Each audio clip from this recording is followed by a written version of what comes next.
Om Adidevo Namastabhyam Prasidamam Bhaskara Devakar Namastabhyam Prabhakar Namastaste Prabhakaram Namaste Prabhakaram Namaste. A very warm afternoon, ladies and gentlemen, and my fellow Smitian. What I just said was in salutation to the Lord of Light, the Sun.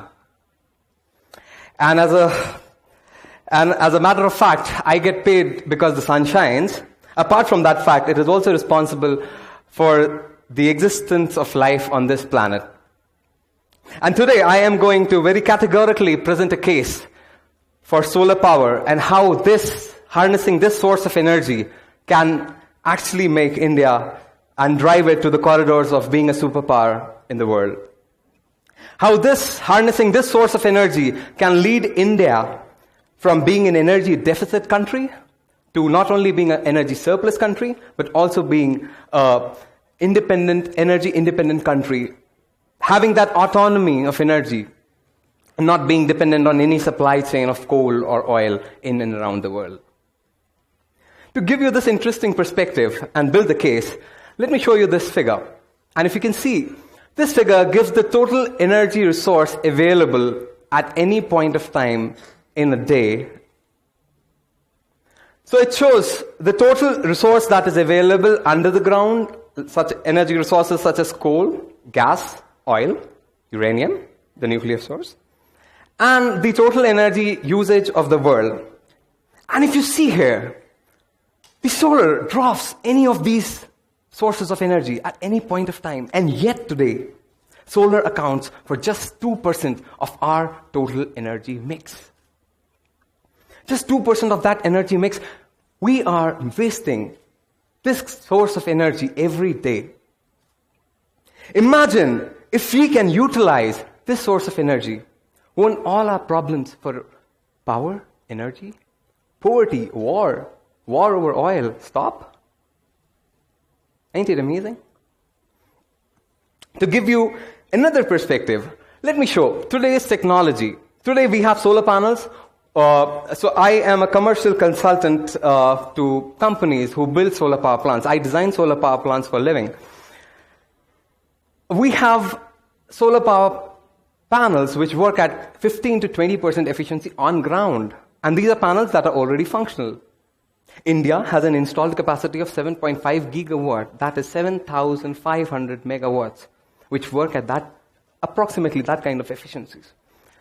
At that efficiency, if we have to power the whole world, we would need 4,96,000 square kilometers of area. And to give you a contemplation of that area, do you see that small block? That is the total area required to power the whole world. And that is powering the whole world free of cost. And that is the cost of solar energy. That is the greatest gift of solar energy and solar PV panels that are around. So let me take you to get this to the Indian perspective and how we can work and how we are blessed with this source of energy. And if you see the whole of India, it's almost in red and orange, which shows high radiation. The red one being on the higher side, that is more than 5.5 to 6.5 kilowatt hour per square meter. That means 5.5 to 6.5 kilowatt per square meter of energy that India receives all around the year. That's annual global irradiance that India receives.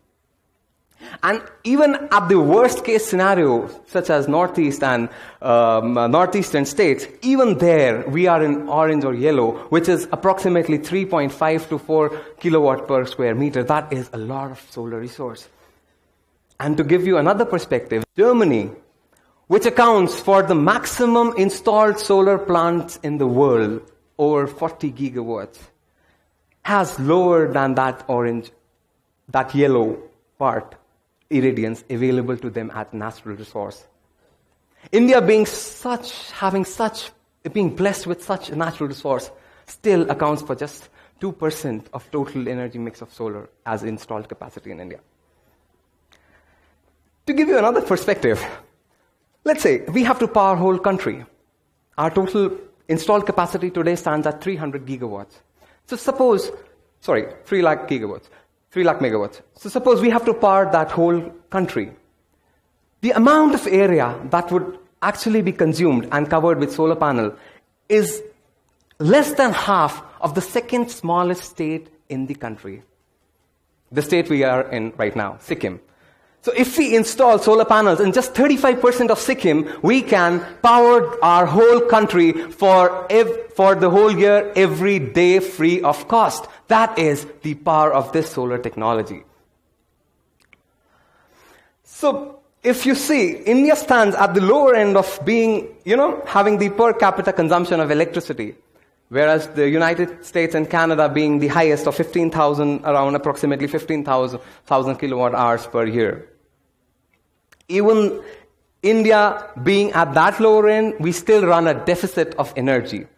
Our energy deficits were above 20% in last decade earlier, and now it stands at around 7 to 8%. Still, we are an energy deficit country. And solar can build the case, not only helping India to bridge that deficiency and to bridge that gap to come up to that standards of energy and the cost of living, because this 950,000 kilowatt hours would have to improve if India has to develop as a developed and superpower, being a superpower. So there have been a continuous government push now that we see that has tractioned the growth of this sector and this technology. There have been solar power plants. Back in 2008, 2009, when I joined this industry, India had just 1 to 10 megawatt plants, and that time of solar plants installed, and that time it used to be a very big thing. The first time I remember when I saw a solar panel, I was so excited. It was just a 120 watt peak solar panel, and I got so excited. Today we have parks built at a scale of 1 gigawatt. 1 gigawatt is 1,000 megawatt, 10,000 kilowatt hours, 10,000 kilowatt. So this growth has churned in the recent last 3 to 4 years. There has been such a radical change in the growth of this sector. And as very aptly the topic for today, the radical reframe, this is actually the radical reframe that we are talking about. How radically this growth has taken place due to various policies, due to various improvement in technology, due to growth in the sector. But this is what radical reframe actually looks like. India going from nothing to one of the best CAGRs in the solar sector. So if I see the government targets, and I am not promoting the government anyways, but if I tell you that government has a target of 100 gigawatt, that is almost 33% of today's energy mix to have it from solar. To achieve this target, India has to grow this sector at more than 100 to 150% per annum, which is addition of 3 to 4 lakh jobs every year in this sector. It not only gives a huge scope for employment, but it also solves the problem of energy. And this is how the growth of India looks like in this particular sector. We have been a slow runner in this sector, but we are growing at a very, very fast pace now. We are radically changing the game in the international market for this industry. This is where we are today standing, where world is coming to us, unlike we going to the world, where we are bringing big companies to invest here, to have set shops here. Reason of this is the radical reframe that we are talking about. Now, there are various reasons why solar technology, not just in India, but has grown world across. And one of the prime reasons is the increase in efficiencies of solar panel. Now, theoretically, we have, if you see, in labs, we have broken the 45% mark, and we have achieved theoretical efficiencies over that. But practically, when it comes to ground, we are still at some 17 to 20% when I talk about large-scale commercial projects. And this efficiency is improving. I'm not talking about in decades, not even years. I'm talking about in months. This efficiency improves by 1% every 10 months. And imagine another 5 years, and we are at an efficiency of maybe 25, maybe 30%. And the increased efficiency combined with the reduced cost of cells can create wonders. The most interesting thing about this technology is it is free. The most interesting thing about solar is you don't have to pay a single rupee to use it. There is no supply chain. You can use it anywhere. You can use it in large-scale solar projects and supply to the grid that can power cities, that can power countries, and you can use it in villages with where you cannot have any distribution network, where you cannot, like in mountains, where you cannot set distribution network due to lack of space, lack of roads, lack of infrastructure. So this kind of technology is scalable, and scalable to a limit that has no precedence. And when you see it breaking with the increase in efficiency and reduction in price, we have achieved the grid parity. And when I say grid parity, it means the parity of achieving power at the same cost at what we produce coal or oil.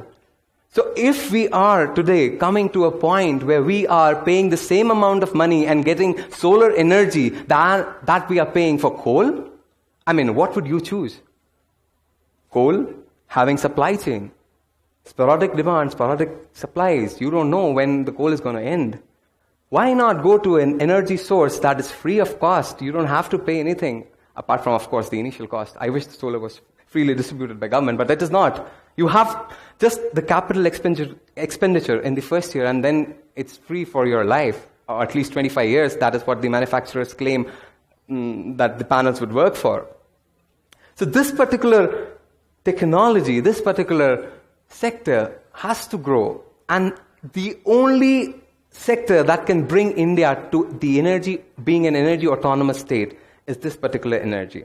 Now we talk about nuclear, we talk about coal, we talk about building solar, coal power plants, nuclear power plants, investing in new and disruptive technology. But we have here a technology, and it is a disruptive technology because the way it is growing, there would be a day where every house in this country would have a solar panel on its rooftop. And that day, India would be an energy autonomous country.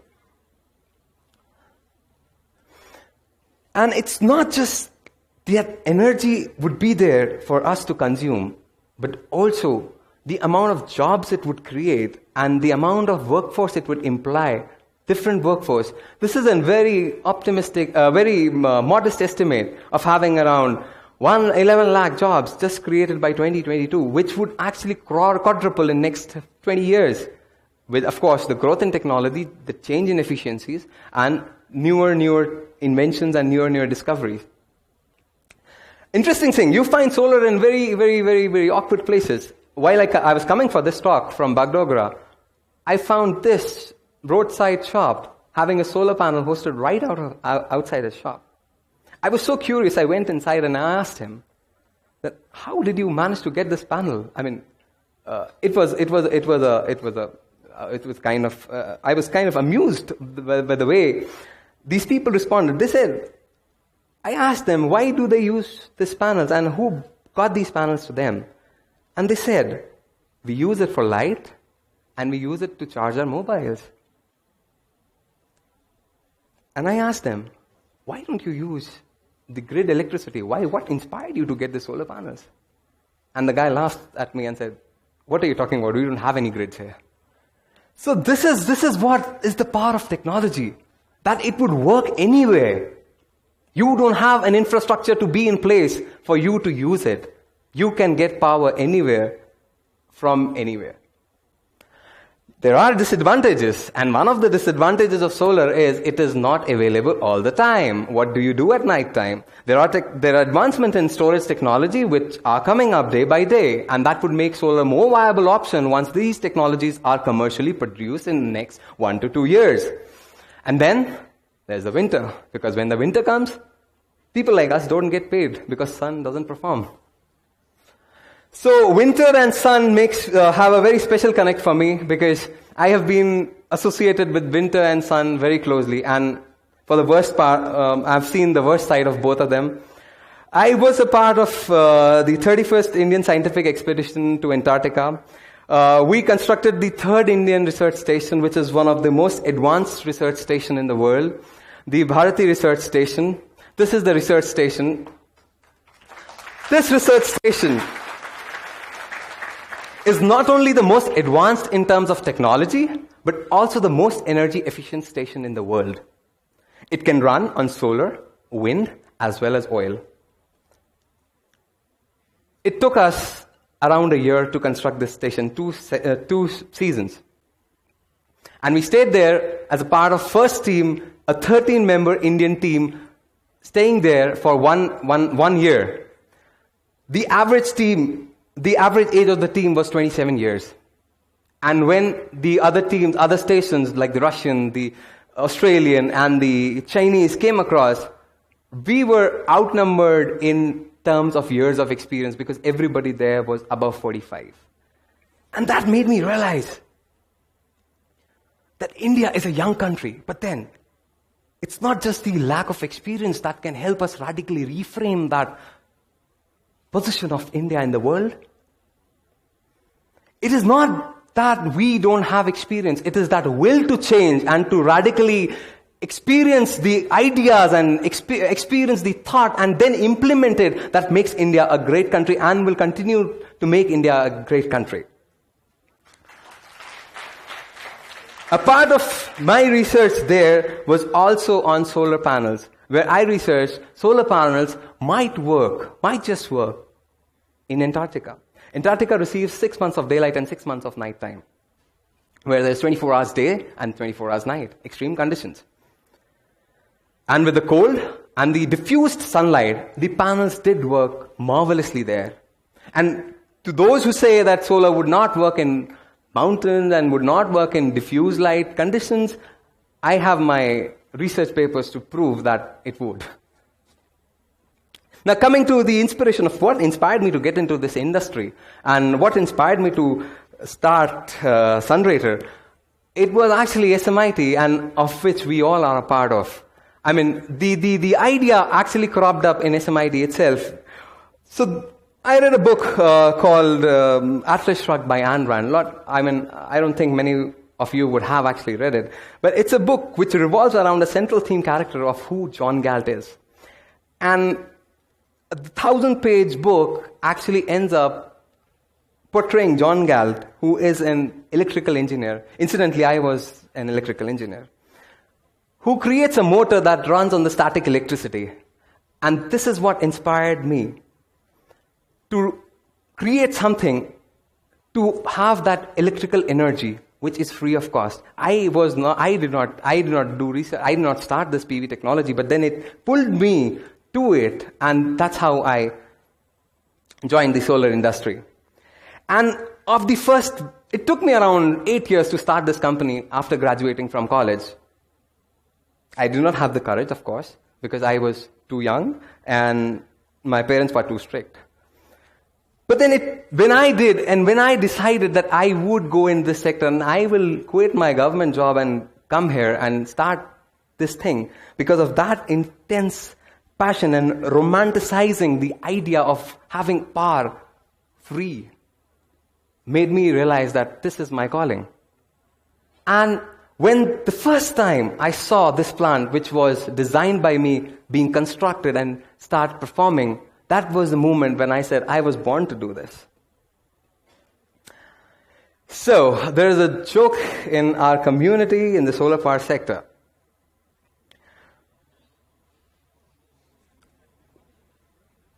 Don't look down for answers. Don't look around for answers. Because your answer is shining in the sky. Look up. Thank you, ladies and gentlemen. I rest my case.